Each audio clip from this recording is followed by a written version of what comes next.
Allah Ta'ala ko fem feme sangolo woron vla la sangolo folo fo woron vla ani fem menu ba kono ka damna Allah Ta'ala ka dam foma les cieux, les créatures qui sont entre les cieux, le premier ciel jusqu'au niveau du 7e, damfen damfembe ni bébé alabato mbalmache ni ki ban alabato ma ya ki yere dila Allah Ta'ala ko sangolo woron vla be ni sangolo kelengele na bébé Allah Ta'ala ko fo ka ala senya ka ala bato ka ala tano et damfen mi men kelengele na be kono ni bela ka fo ni me Allah Ta'ala ko fo ka Allah Ta'ala bato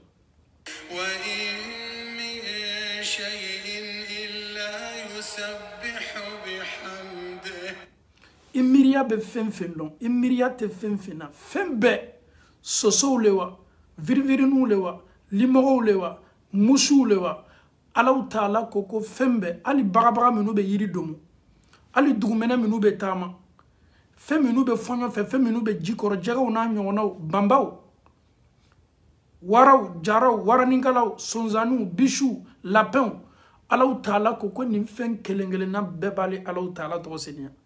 Dans fin bela kafoni imiria be mindo miria te mindo Allah Ta'ala ko ni bebali Allah Ta'ala ko fo walakin la tafqahuna tasbihahum comme wallahi aw tenunuka ala batume aw tenunuka ala ko fo me nunu be subhanallah fo min kala ka ala to senia aw tulota me aw yere ta don ka fo ko nunu fana me Allah Ta'ala batula kum aw kenime ka batu aw me dengana ya bato mama nkeni me kiye keni me kanye mensella nkeni me kiye keni me kanye me kanga ala kofo kinyakoro wala me keni me kan lamen keni me ki lamen me kanga ala bato aw nyene ka foko aw damande be Allah Ta'ala bato Allah Ta'ala ko fen foite ale Allah Ta'ala kadam fona nonu fen kelengele nambe bale Allah Ta'ala to senia mais Allah Ta'ala ko me aw leta famuna aw le kloto ka alabato mena aw leta don olube alabato chomi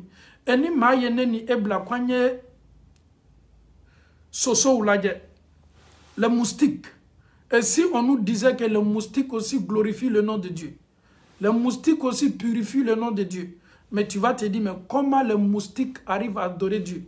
Le moustique adore Dieu, les mouches adorent Dieu. Nous kelingele na bébé Allah Ta'ala to senia mais Allah yera ko on netese a famuna on netese a lona nous kenime ka ala bato chogo mina no te sikatala masami ka danin kecho o masa kelingo ko nin kelingele na bébé Allah Ta'ala to senia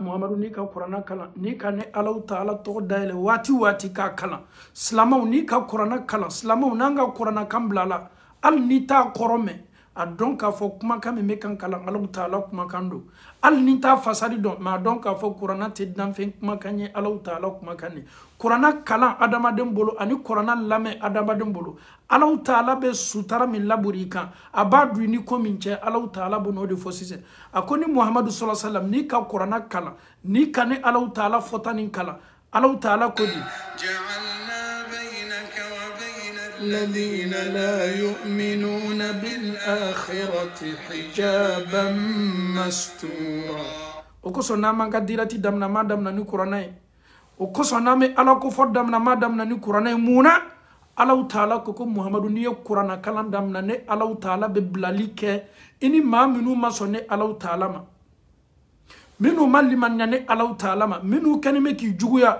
minu be fe ka juguya ta ka nyashi ima minu be fe ka kojugu kila ka soreta kalama ne Allah Ta'ala me munke ika Qur'ana kalame me keli boloni wala ma au minu kanime ka Qur'ana lame s'il y a des ennemis parmi nous, s'il y a des gens qui ne veulent pas écouter la parole de Dieu, s'il y a des gens qui sont contre les prêtres, s'il y a des gens qui sont contre la dawa, Allah subhanahu wa ta'ala nous dit le fait que nous écoutons, nous récitons le Saint-Coran.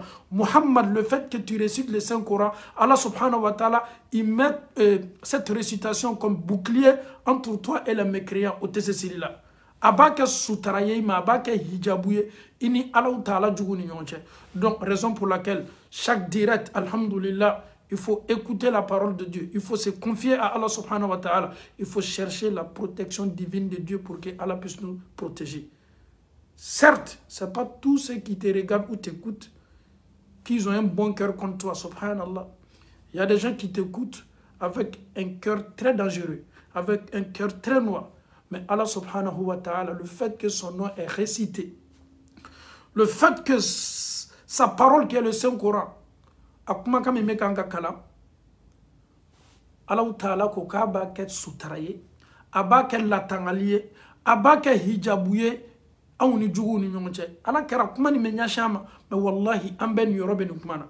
Kada kan Qur'an la jigila leleka, koko ni ala ba foka nyashi ama, slama nyuma ni muminu ben nafa soro ala. Ame sigi aya ni kanka alame.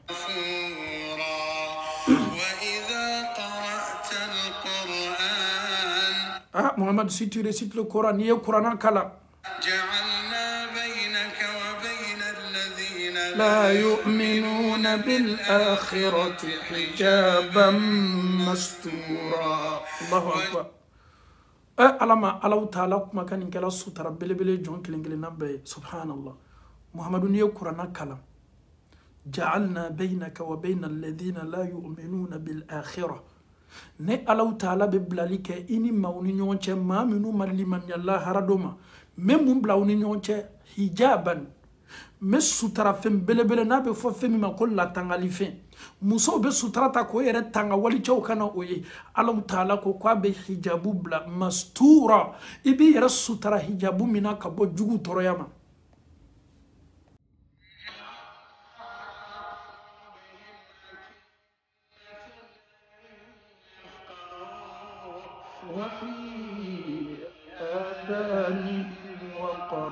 nunu ala dugu ni minu banime ala ma no lanite la haradona nunu dusukun ala Ta'ala ye nunu dusukun datugu ka kla ko ka meni klo fana ka boucher ko klo boucher nunu tese ala ko mena kuma te ko ka son ala ko matuguni kafiriya kela sababu ye dusukun datugula o klo fana tese limaniya la mena kuma te ka limaniya ah nié ala kofa wati wati si tu commences le rappel quand tu parles de Dieu ni be ala kele ni kofa la kaka kele nya kofa mumeke ola comment il se sent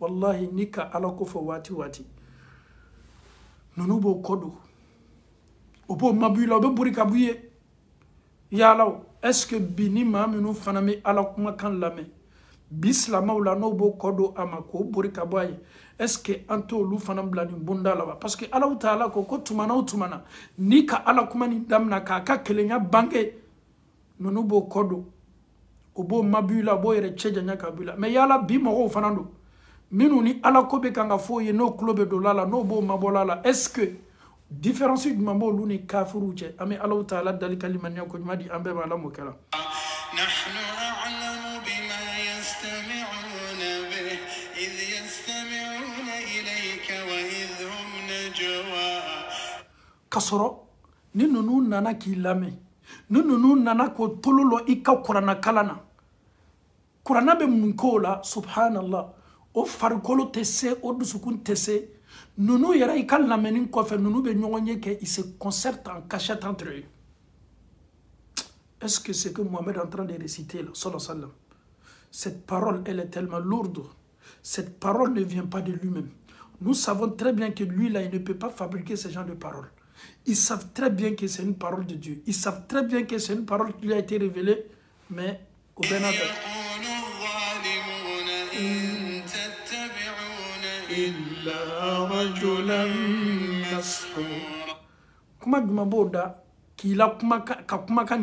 Ils savent que ce propos-là ne vient pas de toi. Ils savent que au bas donc à fond kumaka mabo eyoro. Obe mufo qui casse ka kumaka ni casse. Ko kumaka mi meka ngafo Muhammad Boloni.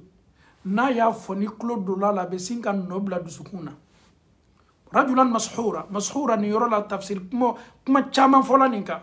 Ah Muhammadu yere dabarla le mamin dabarla o kuma kane wala mami me adamadu samanaka dabari o kuma kane obe kuma min soroka Allah Ta'ala kuma kan kase ko mori kumakan ni mori be kumakan min ta ka adamaden bɔ a hakili kan komi ni jinamoriw nana b'o ka jinamoriya kɛla adamaden ɲakɔrɔ o bɛ sin ka fɛn dɔ yɛlɛma k'a kɛ birini ni pigeon ye walama o bɛ sin ka fɛn dɔ labɔ k'a kɛ sa ye k'a sɔrɔ tiɲɛ foyi t'a la o bɛ adamadenw ka vigilance tromper ko Muhamadu b'o baara ɲɔgɔnna le kɛla olu la. Mais pourquoi vous refusez la parole de Dieu? Muhammad n'a pas été ensorcelé. Muhammad ne vous détourne pas sur la vérité. Il ne fait que dire la parole de Dieu. Et cette parole de Dieu, elle est tellement lourde. Kafuru tese kuma bara sorola ka fo kanani kuma kan de mi mato adamado mado e na bana foli mate ko kuma kan mi madani ko jinamoru kuma kan do e kuma kan mi madani a kolonfili la minu be adamado hakulu tourner o lu kuma kan no kuma kan mi me boada bo le ke adamadena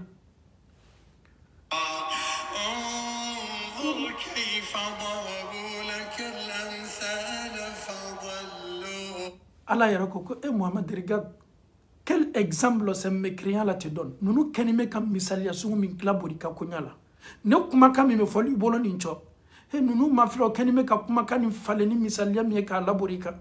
E auta donc a fo Muhammadu kuma kan teni ne ala kuma kan be kan Allah kali abolo. Na kuma kan buliyala aw ma min ka kan aw ye liman yama. Mais aw kana ke ka fo ko ay kwa koroti lale aw kana ke koroti tigiye aw kana ke maye mami me adamado bo o hakli kan ka ban fotawma hay aw kana ni misali asu labor nga chide ka ay Muhammadu mani kuma bo kumfe Muhammadu mani ke ka adamado hakli chien Muhammadu yere amabo a hakli ka kuma kam me bola dane Allah taala kuma kane Allah taala ko unzur ko Muhammadu maflali ke kayfa darabu lak al amsal nunu kanime kam misali asu mi labori ikan e nunu do filila sa nunu do nyina no yere ko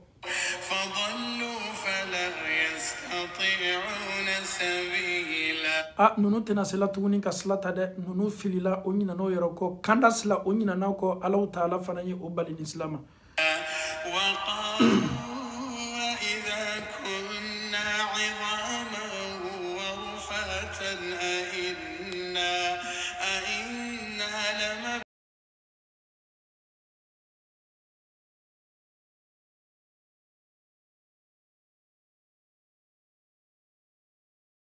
nunu tume kabako ya kuma dola ni an sala an su dola an ka kaburu kono an me san yiri ka ke an lani man ka kaburu kono ni an kolo mugumugula ka an farkolo beba an kolo yelemana nan bu yelemana ka ke boye kaburu kono an kolo ni bana pew an bu bana pew ka transformer ka ke boye kaburu kono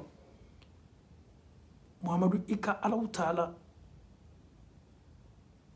Est-ce que Allah bese ka an la kun tuguni ka an labɛn kura ye kɔ wa ka an labɛn ni dani kura ye kɔ komi an tun bɛ ɲami ma wa est-ce que Allah bese o la wa e kabako le tɛ dɛ i ko ala ni an sala maa minnu dɔw bɛ an bɛ macɛ n'an mɔcɛw sala kuranna aya gbɛrɛw kɔnɔ e anw bɛ macɛ fɔlɔ i ka Allah taala bɛna se ka ninnu lakunu o kolow mugumuguni kɔ k'a kɛ bɔgɔ ye wallahi Allah taala bena jabi disisen jabi min mato neni e ante kuma gbarafa jabi min ko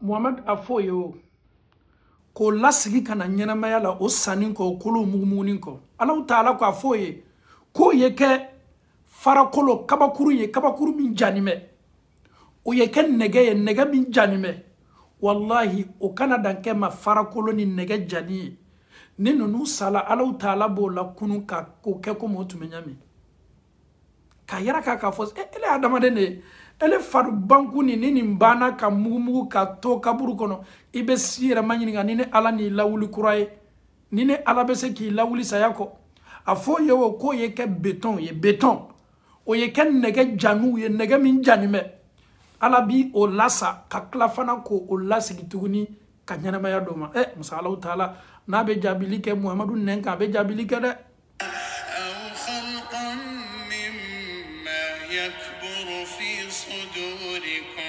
ajen ala yere akumana faraka akumana nege ka fo yo olu yere hakili be dali miye ka fo ka kabo o hakilima adamadenya yere toisa no be o miiriya be créature gbɛrɛ la min ka bon olu yɛrɛ b'o yɛrɛ ma ɲininka est ce que ala bɛ se ka nin yɛrɛ fana lakunu wa ala ko hali n'o kɛla fara ye walama n'o kɛla nɛgɛ ye walama o ye kɛ danfɛn dɔ ye danfɛn min yɛrɛ ka danni ka bon hakili ma ala ko k'a bɛ nin bɛɛ lasegi saya kɔ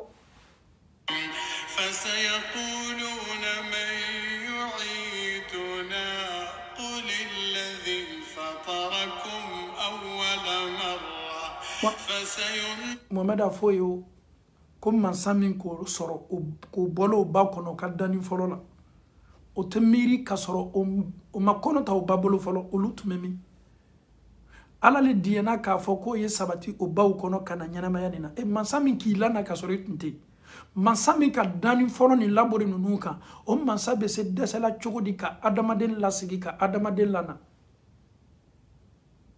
an bɛ Alahu Taala dali ka limaniya ko ɲuman di an bɛɛ ma Ala m'o kɛla nin tun ye kuranna minnu bɛ to ka bila lasɔn ka kuranna tin do lamɛnnikɛla bɛɛ la ka kuranna tin do silama bɛɛ la k'a dɔn k'a fɔ kumakan min do i b'a kɔrɔ mɛn i t'a kɔrɔ mɛn i y'a dɔn k'a fɔ ko fɛn belebele de bɛ kan ka kalan récitation min kɛni bɛ ka kuranna nin kalan an ka karamɔgɔ belebele n'i y'a bila YouTube la i y'a bila dɔrɔn Yusuf Al-Aidrus Yusuf Al-Aidrus an bɛ Alahu Taala dali a ka kuranna kalan ni a bɛ dusukun yɛrɛ yɛrɛ a bɛ dusukun lasina a bɛ dusukun jidi ala ɲɛsaranya ni limaniya la ka d'a kan nin karamɔgɔ cɛ a bɛ kan ka kuranna kalan ni dusukun ni an b'a lamɛn dɔɔni ka sɔrɔ ka don an ka bi kisa la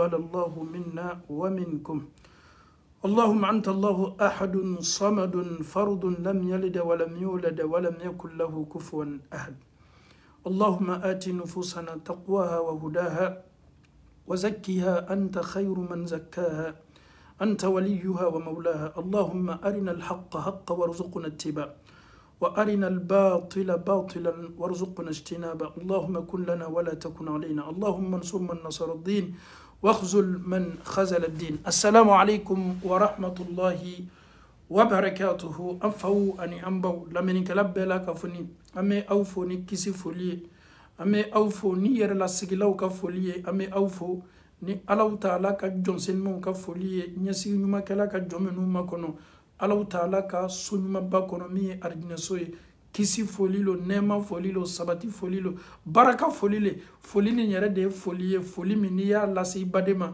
i bɛ baraji sɔrɔ i bɛ duwawu k'a ye ale min b'a lamina a fana bɛ baraji sɔrɔ a fana ka duwawu lamina bɛ k'i ma baraji ye an bɛ Alahu Taala dali k'a fɔli nɔgɔya an bɛɛ ni ɲɔgɔn cɛ Ala m'o kɛla an faw ani an baw kamele saba ka kisa bɛ an bolo bi ni kamele saba o ka teriya n'o ka ɲɔgɔn kanu a damina n'a laban bɛ Ala sɔsɔ ni kamele saba o bɛ fan juma ninnu bɛ Ala kota yɔrɔw de la ninnu bɛ Ala sɔsɔ yɔrɔw de la silamɛya bɛ fɔ yɔrɔ yɔrɔ ninnu ni silamɛya fɔ yɔrɔ cɛ ka jan b'a fɔ ko jɛgɛjala ni baji ninnu kamele saba o dumela Ala sɔsɔ la o mɛnna Ala sɔsɔ la o ye waati jan kɛ Ala sɔsɔ la dusukuntigi ye Alahu Taala de ye masa Alahu Taala tale a ka jɔn dusukun ye dusukun bɛ Alahu Taala bolokunandenw ni ɲɔgɔn cɛ komi kira y'a fɔ sallallahu alaihi wasallam a b'a yɛlɛma cogo la cogo min k'ale Ala diya a bɛ komi maa min kɛni bɛ ka wɔmin feere wɔmin feerela b'a ka wɔmin lamaga cogo min a b'a bɔ a fankelen kan k'a bila fankelen kan Alahu Taala fana bɛ ne ni e ka ko lamaga o cogo de la a b'a bila yɔrɔ la yɔrɔ min k'ale Alahu Taala diya nin kamele saba o dɔɔnin tɛ foyi la Ala sɔsɔ kɔ nin kamele saba julumu k'a damina sɔgɔma fo wura fɛ ko ye k'a fɔ ilo anye baraji dɔɔni ta ayi nunu ni baraji cɛ tun ka jan nunu ni alabato cɛ tun ka jan nunu tun ye silamadenw ye mais o banna silamaya la ka ban diina la o banna Alahu Taala la o ye mun ta o ye shetana ta o ye shetana ko ka gidi ye an bɛ Alahu Taala dali kameledenw ni sungurudenw ka ala diya ka yɛlɛmani do dusukun kelen-kelennan bɛɛ la silamaya tin silamaya kanu silamaya diyanya ka a sabati kelen-kelen dusukun kelen-kelennan bɛɛ la ala m'o kɛla ni Alahu Taala ye ala ko diya silamɛ ye k'i dusukun sabati silamaya la ka silamaya diya i ye ko dama-dama bɛ i b'o ye i yɛrɛ la o bɛ diya ye a fɔlɔ-fɔlɔ Alahu Taala bɛ diya i ye a filanan a ka ciden bɛ diya i ye a sabanan diina nin bɛ diya i ye a naaninan tuɲa na ele tanke ni ma diina ni bila pratique la ko ko la dusu tesuma ama Alahu Taala dali ka ala diya anye ka ciden diya anye ka nga diina diya anye Alahu Taala yɛrɛ kɛnime ka ko minnu ɲini an fɛ ko baaraw kɛ ni nɔgɔya an ye k'o di an ye ala m'o kɛla kamele sabani o ye ala toyi o y'i mabɔ ala ko bɛɛ la o y'o ka ɲɛmɔgɔ kɛ jɔn ye o le ye shetana ye ces trois garçons ou bien ces trois jeunes d'après eux ils ont délaissé Dieu. Ils ont délaissé son prophète Mohammed sallallahu alayhi wa sallam. Ils ont délaissé la religion. Ils ont pris comme guide Satan qui est Ash-Shaytan el-Mal'oun. Ils avaient un guide qui s'appelait Satan. Ils ont oublié le créateur. Ils se sont focalisés sur une créature qui était Satan. Satan était devenu leur guide. C'est Satan qui les guidait. Nous kakotiki tunye Satan. Satan le tume nous samana ka juli. Anfauni ambao. Mena kola, ntola kola, ntebo kola, oyo kunamboye. Nunu funake nu sabao. Dusukun tigi masa Alahu Taala de. Asina kayere manyiningali laboro nunu dusukuna. Ne fauni ne bao. Dusukun kalite saba. Ijija, fla i dusukun yeke fla e. A sabana kana kila de. A folo ye munye.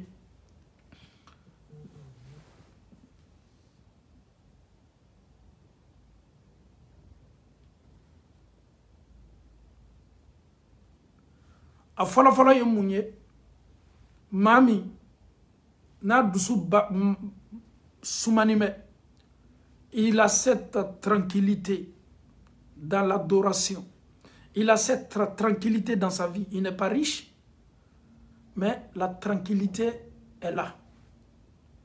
Maa min dusu basigini bɛ maa min dusu sumani bɛ a ka ala ko nɔfɛ Alahu Taala ye sagesse bada dusukuma ala ye mafada dusukuma ala ye nata bɔ ala ko bɛ kɛ sababu ye k'a bila duniya kanu ni fɛnw na ala y'o bɛɛ bɔ ala ale basigini mɛ a dusu sumani mɛ ale yɛrɛ fana kalifa min b'a la n'a bɛ fɔ a ma ko ni a ni bɛ bɔ don min ala b'a fɔ a ye ko ile ni mafani ya ayyatuha nafsul mutma'inna ala ko kuranɛ kɔnɔ ni nisugu Alahu Taala b'a fɔ a ye ni bɔ waati irji'i ila rabbiki radiyatan mardiyya fadkhuli fi ibadi wadkhuli jannati bo farikolo ɲuman na bo adamaden ɲuman na donc nunu ye niw de ni minnu basigini bɛ adamaden na ala ma ne ni e ni kɛla ten o ye Alahu Taala ka jɔn senmaw ala ɲɛsaranya jɔn maa minnu ko ala o b'a fɔ ala ye k'a kɛ ala ye k'a to ala ye basigi ni dususuma min b'olu dusukun o le ye ten o ye dusukun ni sigiyɔrɔma fɔlɔ ye ni sigiyɔrɔma filanan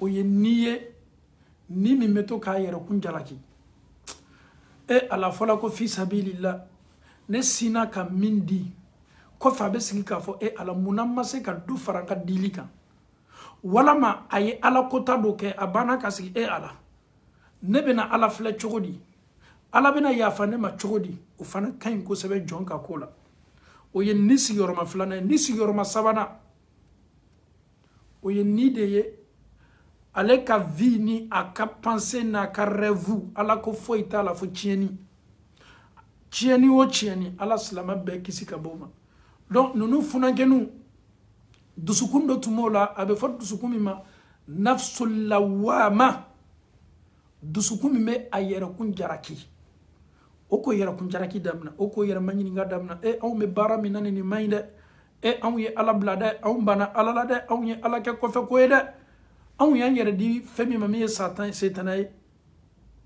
ninnu sina k'o yɛrɛ lasigi Alahu Taala ma subhanallah ninnu funankɛni sabaw sina k'o yɛrɛ di ala ma o caman maa fosi ma sɔrɔ min bɛ o kelen-kelenna bɛɛ décourager parce que le be adamadenya la ni tubila ka bɔ ko dɔ ma e bɛ t'i teri dɔ sɔrɔ ale tɛ fɛ ka bɔ a la ele yɛrɛ bɔni ala man d'ale kamele sabani Allahu Taala ye la nɔgɔyali k'o ye o yɛlɛmana o seginna o yɛrɛ ma o tubila ka na ala ma o yɛrɛ fana o ka tubi tunya na o bɛ silamɛma kan o bɛnna saratu kan dɔ ma an y'an jija fajiri seli kana fɔ an kɔ misiri la an y'an jija kira ye waati min ko fɔ sallallahu alaihi wasallam ko a seli ka gɛlɛn munafiku ma o ye fajiri de ye a waati la sɛgɛ bɛ fari la adamadenw bɛ kan ka sunɔgɔ bɛ kundagala janyana ko maa b'o bɛɛ la ka fɔ n'i ye k'a to yen ka wuli ka seliji ta ka t'i jɔ Alahu Taala ye misiri la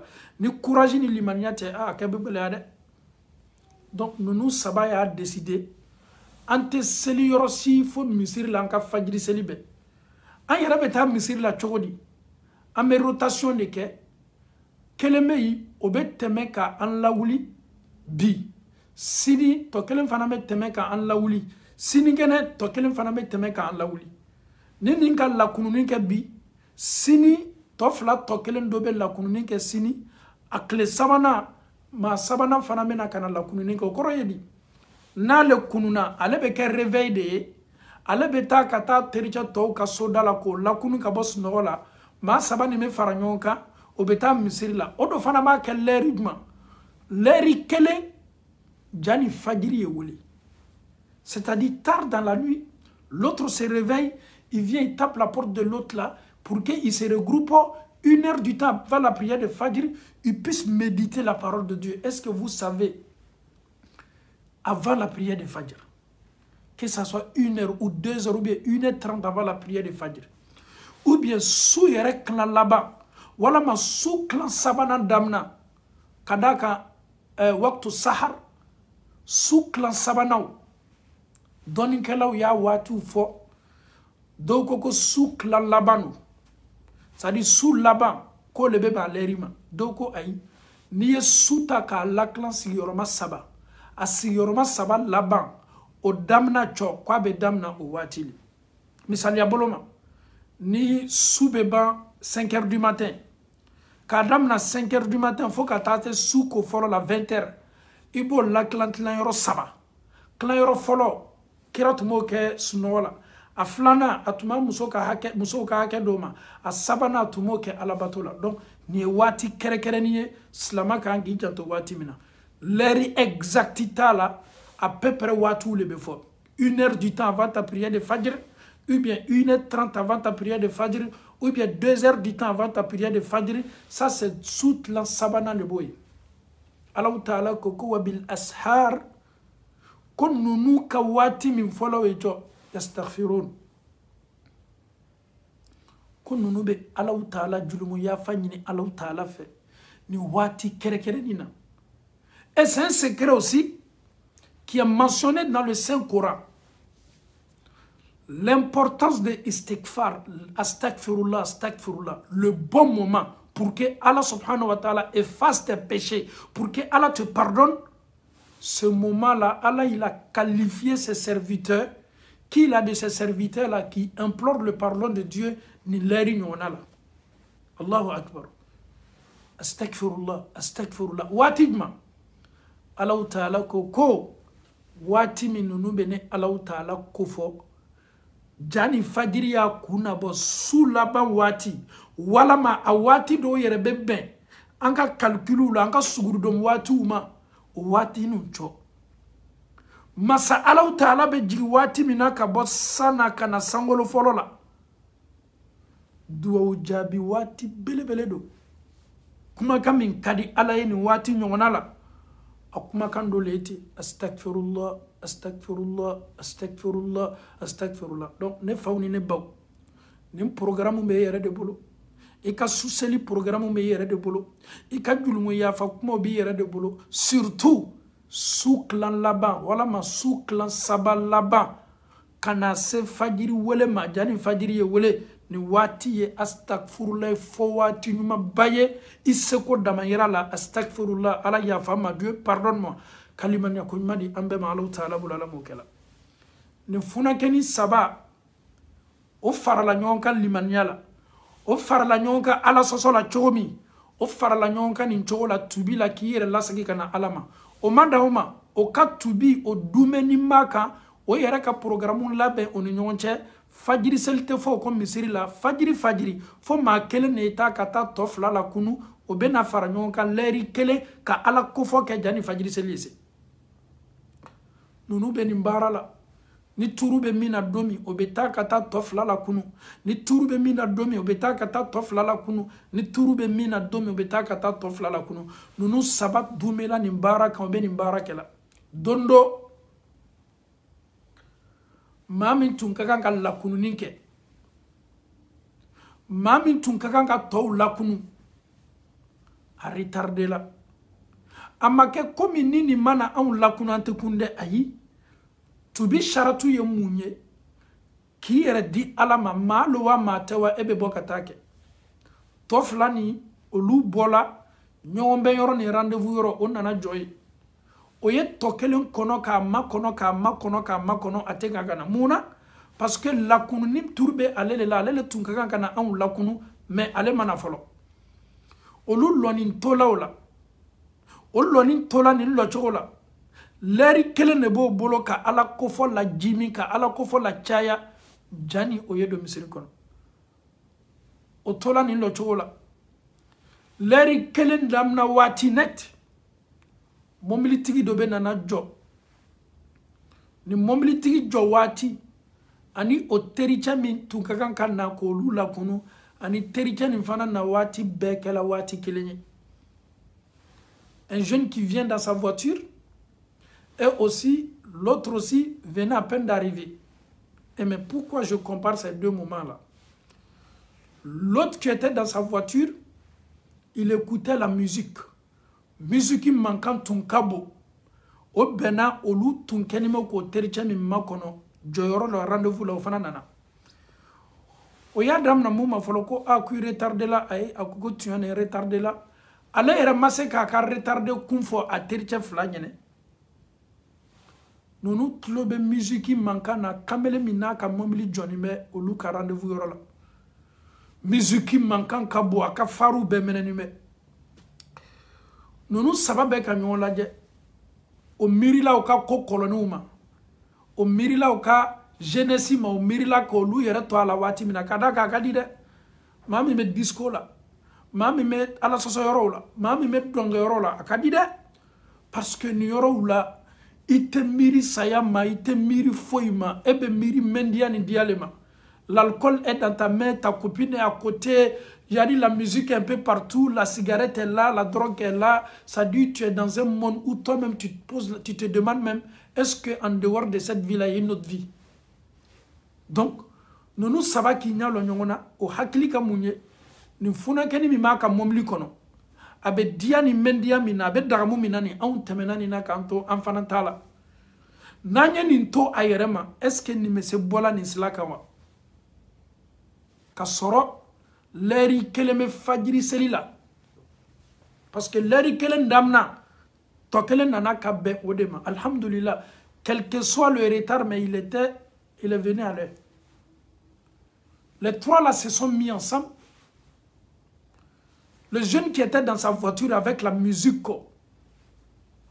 tard dans la nuit, imaginons 1 heure du temps avant la prière de Fajr, les gens dorment, ça dort partout. Seuls les croyants qui se lèvent pour aller à la mosquée, ou bien les magasins qui sont ouverts, ou bien les boulangeries qui travaillent, ou bien ceux qui travaillent la nuit. Sinon, ça dort, tout le monde dort. Bébé ce moment-là. Moi, ça va nous faire la nyonka. Agneta kata kumani ambal machani. Ah, chetana senimala ni wati nyonala. Na bar donc a foko ni wati nyona ala na kam masaya be jigi sangolo folo la kam nyingali ke jonkeni me kane ala taala wole e ni laja ni situation na musique mankan kabo ala be nyingali kala ya law e ala ni mese bola ni slaka chogodi komi ala yere nyana on ma chogo min kan boni slaka an fawni ambaw nonu tu na kamele ko ka to ka mamli la ayarte mamli burla fangala abidia musique manquant kabo. Au cours de mettre en jana qui s'en continue. Un conseil, un constat, la jeunesse. Aujourd'hui, vous êtes tous véhiculés. Vous partez au boulot dans la voiture, tu as une voiture, tu te rends au boulot dans ta voiture. Chaque matin, quand tu te réveilles, le corps est un peu fatigué. Tu as besoin d'énergie, tu veux que tu sois en forme avant que tu n'arrives au boulot. Mais est-ce que tu sais que le Saint-Coran peut t'apaiser? Mais à quoi sert de mettre les cassettes reggae, les cassettes zouglou, les musiques pour te remonter? Non. Tu te fais du mal. Tu salis ton âme. Tu ne purifies pas ton cœur. Tu es en train d'augmenter tes soucis. Tu es en train de te jeter vers la perdition. Parce que chez toi, quand tu écoutes la musique matin très tôt, ça te rappelle de l'Afrique, ça te rappelle tes parents, ça te rappelle de tes copines, ça te rappelle de ton copain. Donc, la musique te rappelle de quoi? Des choses négatives. Et pourtant, tu viens de te réveiller.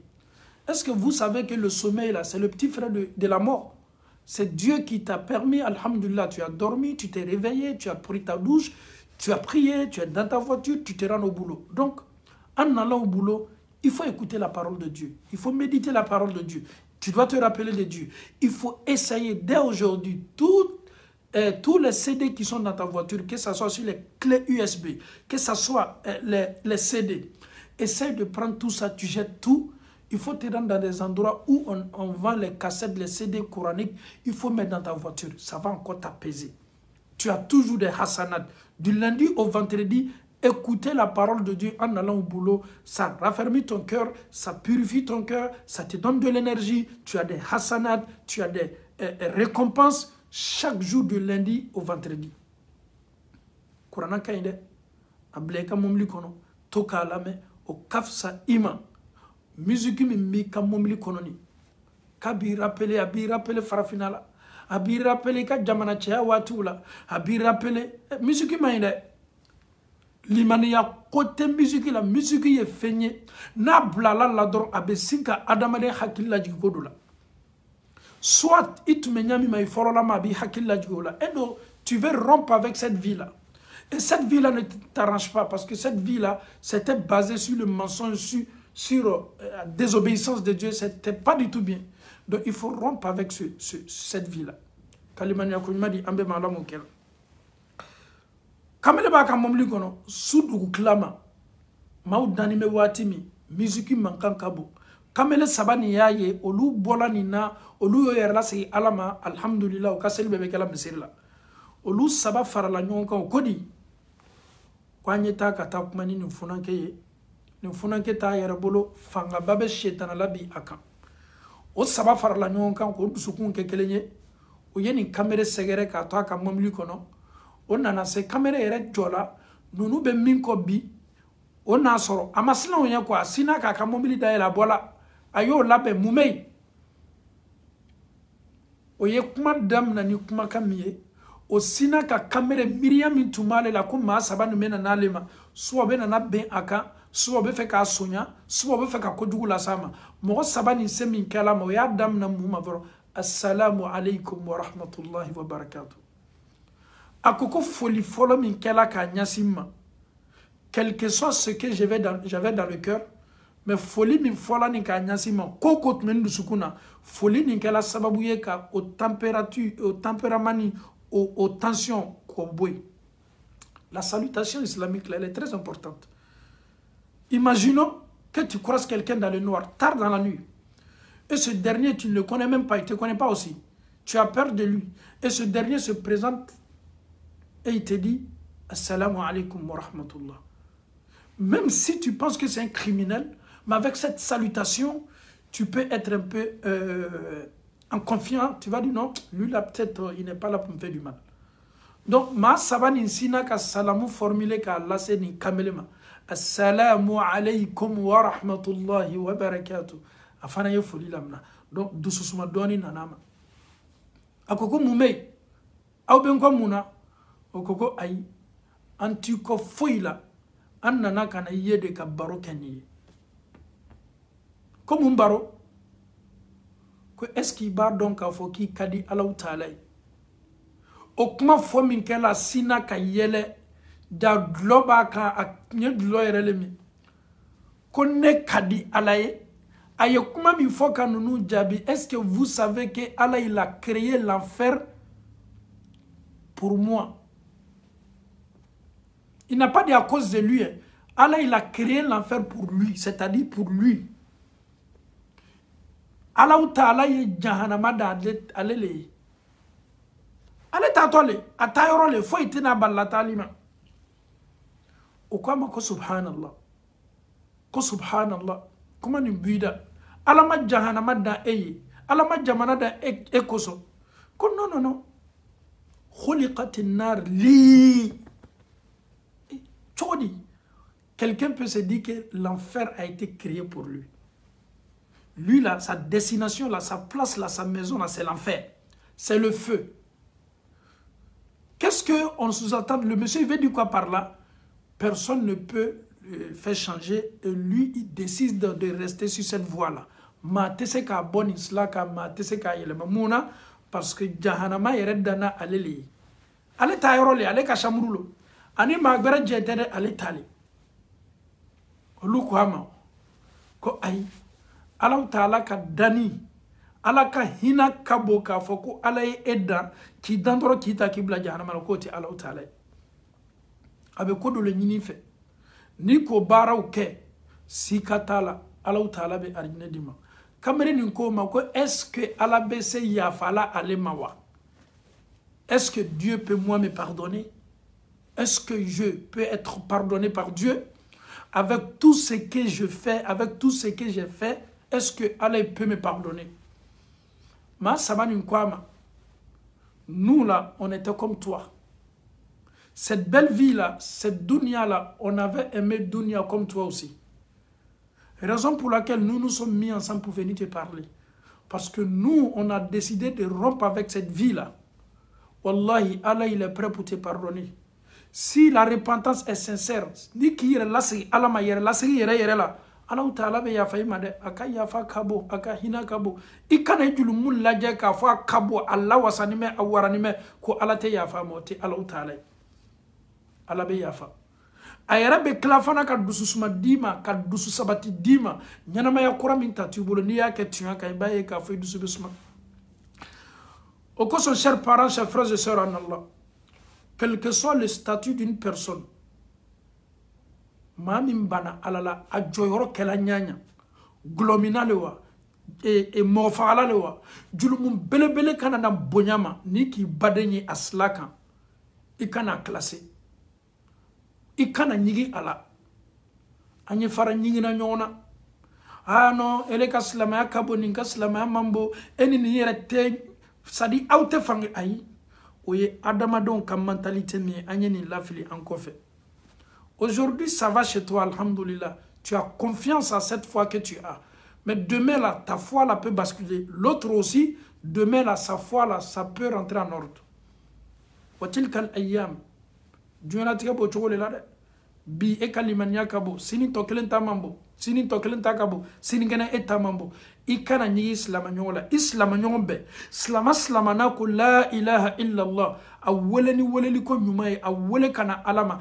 Quel que soit aka ala soso, quel que soit benyami ma ikana nyigi ala ikana ban ala dusuku me ala Ta'ala le bolo laba me ala le bolo ala le bardon adama de me laban bolo mi kan ala le bardon adama de me kenyami fara islam nyo classé la nte kumani ni nte gbara ni na neni ni teke fangale neni ni teke yoro kele muna parce que ne be nyere ye fisamante ya bonda kono ni limanya kateme aleka ayi duwo kai ikarol yode nonu sinaka kamele ni na a hakili raka nyongona oya wajibi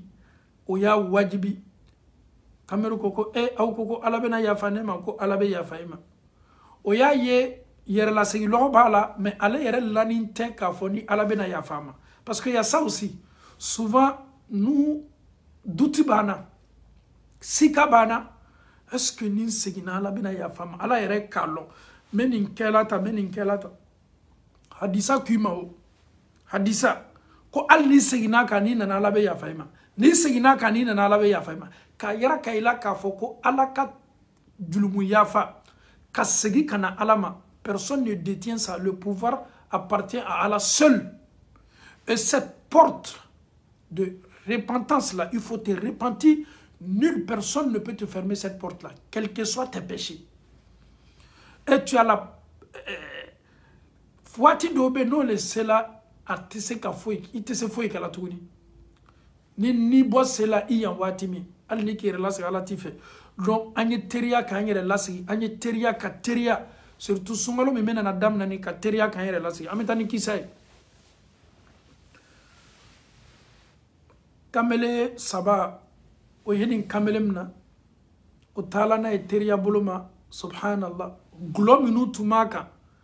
O ya labdo ka asenia ka kokoli akominkela o ya kunko ka ju kaka ka senia adafana ko senia ka donfani o ya donfani nyuma do kamere kana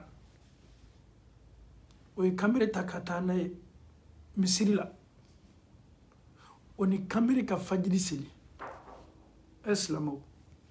قل يا عبادي الذين أسرفوا على أنفسهم محمد وافو جونيه جومونو يجلو من باباوك أفويه منو يركون نغني على صصي أفويه منو يجيني ناسي ويركوما كوكونو جيجيتي ألو تعالى كهينني على كنمني على كيافا أكابو كوكونو جيجيتي ألو تعالى هنا مساي kamele ni nana kana fajiri sel ni kamele sabanye misiri la o yeddo fani nyuma do akana sella no misiri la seli ba min kela misiri la mo nana kana lamini be nana kana fo akofola misiri la mau nana kana fo ni ala tanu bay ni andendo ni islama dendo signa kana ka dinama mau ye do kai mau ya encourager ka do yere kai mau nana ka amna fambe fe mau be kan ka sumu ka amna ka alnoro o yere la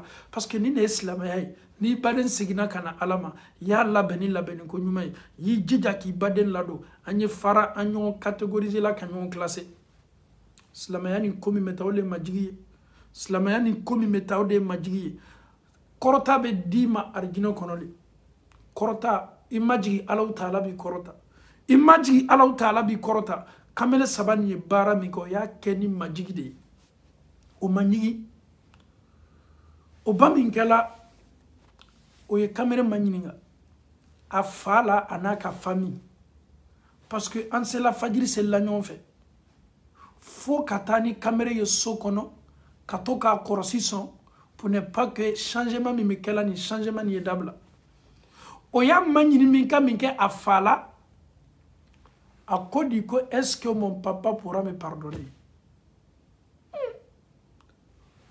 non koko ni fana takaba koko yede. Comment est-ce que tu peux nous dire qu'est-ce que ton papa peut te pardonner? Est-ce que ne fabe se ya fala ne mawa o ya manyini ga ki fabe mi a kone fabe seli misiri ninela a fabe seli misiri mina yo misiri kofo na nana misiri la be to misiri la fo klebe bo wati mi abe segi kana sokono fabe ta misiri la jona abe alabatu abe to misiri la ate foi ke alabato ko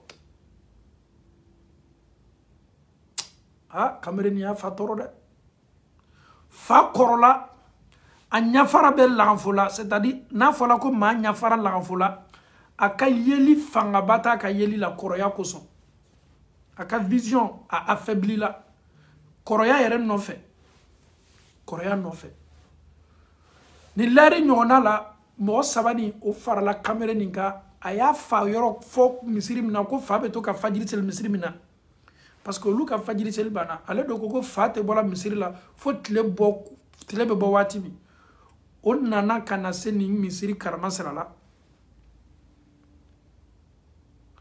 kamera ka fa ye doro a fa ka denye doro minu nana kana kamele blasara di yoro la o ko chokoroba ni dencha nana a dencha toko fo chokoroba koko alama alala danga laburlika ala kana inyasuma alama inya ni ko be kala yala ala kana tuje du susuma suri kanyana ma yala ala ma ala kam mone laburlika ala me ni shetana kala kelen jahannama la subhanallah.